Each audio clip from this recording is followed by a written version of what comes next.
Hello everyone, this is Robbie back with Merry TCG. What I have for you today is my top 8 finish Enel deck in the OP9 format. Kind of a bittersweet finish, 9-1, just missed out on top 8. But yeah, I had lost round 1 to Purple Luffy, which is my only loss in the entire tournament. Losing round 1 means you have bad tiebreakers. So yeah, well, let's get into the list. It's kind of quite an interesting list that I've brought this time. So we play 10 2Ks, um, 2 Flampe, 4 Beiji, and 4 Frankie. I find that I needed some triggers to help with the Luffy matchups. Like the matchups I didn't want to see were Purple Luffy, Red Purple Luffy, Black Purple Luffy. Basically anything that kind of ramps, I just struggle with because especially Purple Luffy, you cannot starve. I find this my worst matchup.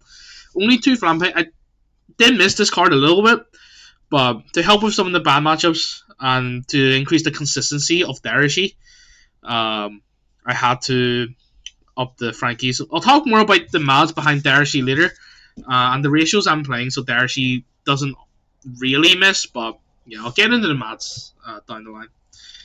So Shirahoshi blockers and Kuzan.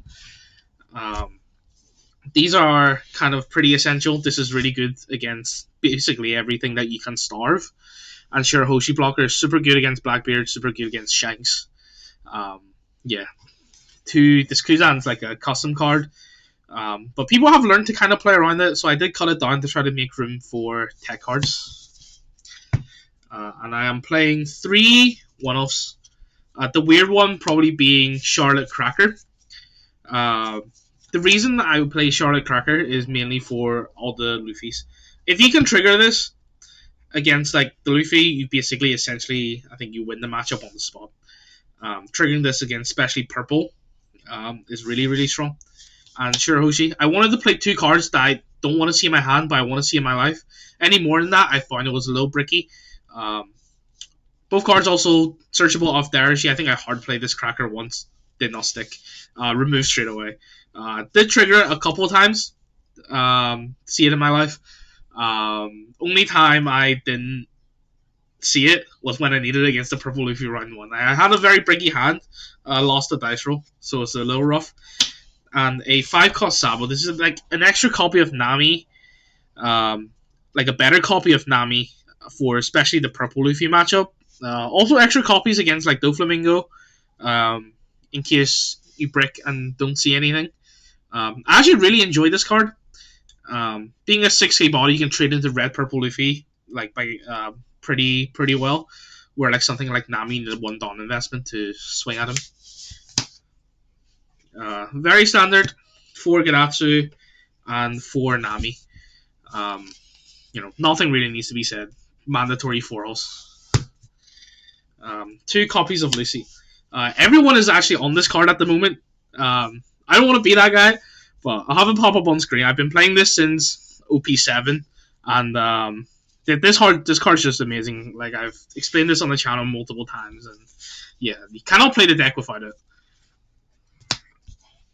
High ends, 4 Katakuri, 4 Yamato, 4 Ace. Very box standard. Nothing needs to be said. Events play 4 0 cost and 4 Rygos. Yeah, I've seen people cut 0 cost, but again, more consistency off my Darashi.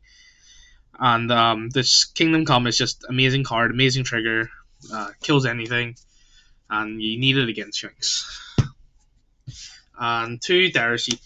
I've seen a lot of people don't like this card, but I've done the maths on it. It is, for my deck specifically, it is 75% chance to hit 2 or more targets, about 20% chance to hit only 1 target, and 4.5% chance to hit no targets. Which, sure, it sucks hitting no targets, but this card is just so vital for the matchups you really need to see Rygo. It's so good against Teach. It's so good against Shanks. It just finds you more counter in hand. Yeah. If this card could search itself, it would be broken. But let's go over some of my matchups today. I played against one Purple Luffy, which is my one loss. I think that is the worst matchup for this deck outside of Nami.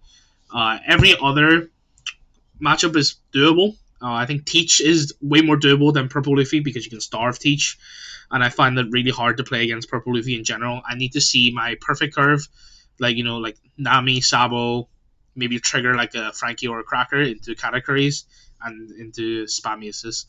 I really need like my opponent to brick or them to just play Purdy for that matchup to be remotely winnable. I played against two Doflamingos. Those matchups were pretty free.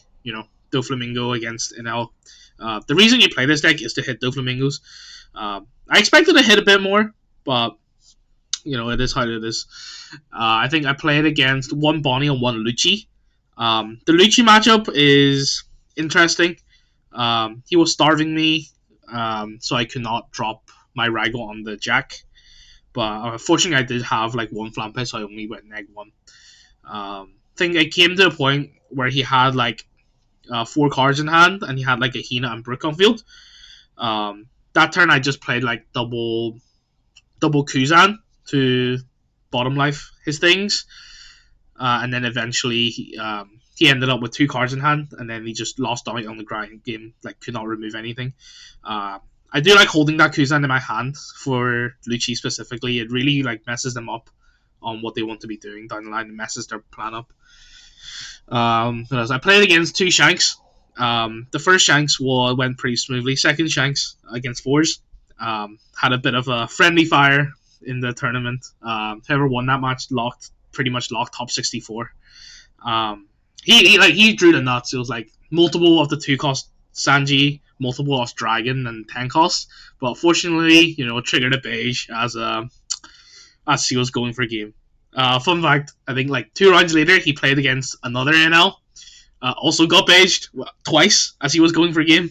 So unlucky, I guess. And then I think I played 2 NL mirrors as well. I think I'm actually quite practiced in the mirror. And I think one of my opponents wanted, like, just kept swinging into me, which is not what you're meant to be doing in the mirror. You're meant to be kind of starving each other and playing. It's like a game of chess.